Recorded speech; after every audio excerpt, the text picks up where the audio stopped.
Brasil precisa passar por uma grande transformação, que deve começar por uma educação de qualidade. Veja só. Boa noite, professora. Primeiro eu queria que a senhora explicasse para a gente o seguinte.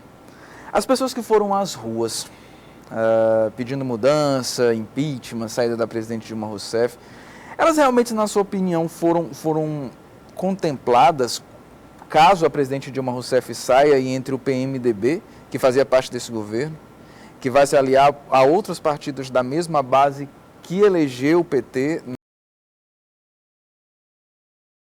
Haverá de fato mudança? Bem, eu gostaria de dizer que as mudanças, elas são, no Brasil, como um país continental como o Brasil, elas são complexas. As pessoas foram às ruas porque estavam indignadas com relação à corrupção.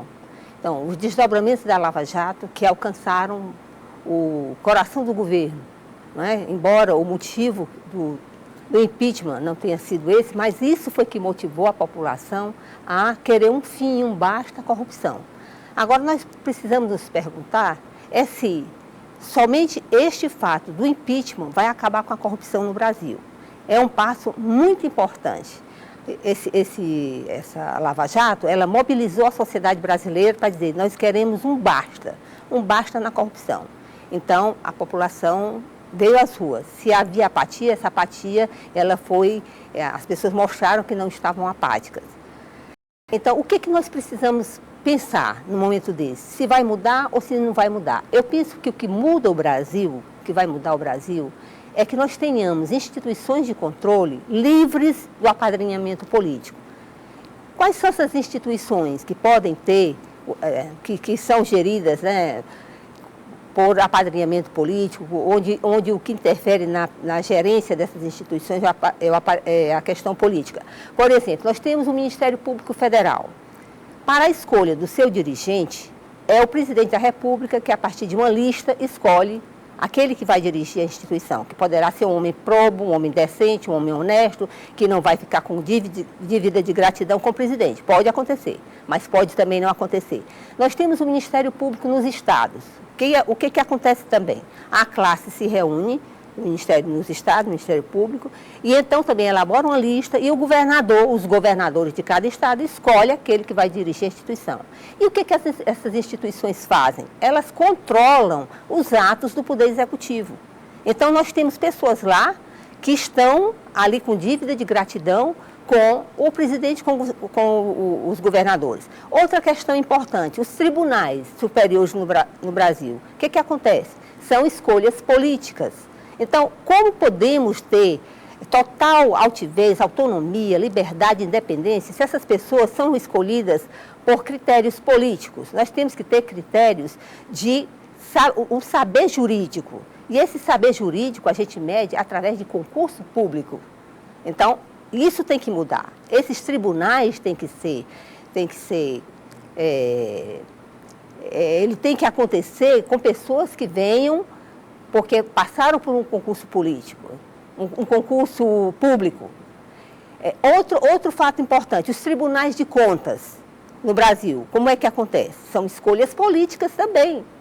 Como é que a gente pode esperar? Pode acontecer, de ter pessoas que se comportam com a maior dignidade, ética, justiça, mas também pode ser que aquelas pessoas que ficam com a dívida de gratidão e vão, então, fechar os olhos para muitas coisas que possam acontecer no Brasil.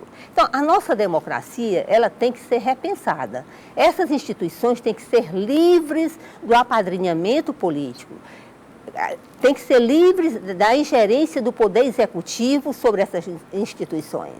Então, ou nós fazemos isso, ou pouco vai mudar. Vai mudar, mas a passos muito lentos. Nós teremos o quê? Soluços de justiça, né? Aquela coisa de, nós temos uma justiça aqui, aí depois um recuo, outro fato que leva a sociedade a se mobilizar, mas não teremos uma mudança significativa no comportamento da política brasileira. Mas, professora, então assim, o impeachment, então, resolveria alguma coisa?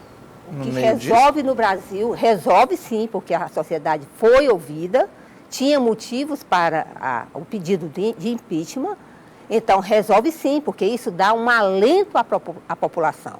Agora, estas questões que eu estou falando aqui são questões que passam ao largo, são questões complexas que a sociedade não se dá conta. Muitas vezes não sabe como é que funciona o Ministério Público Federal, o Ministério Público nos estados, os tribunais de contas, os superiores. Então, são questões complexas para o entendimento da maioria da população. Então, é preciso que isso seja revisto. Então, temos que ter uma democracia sem amarras.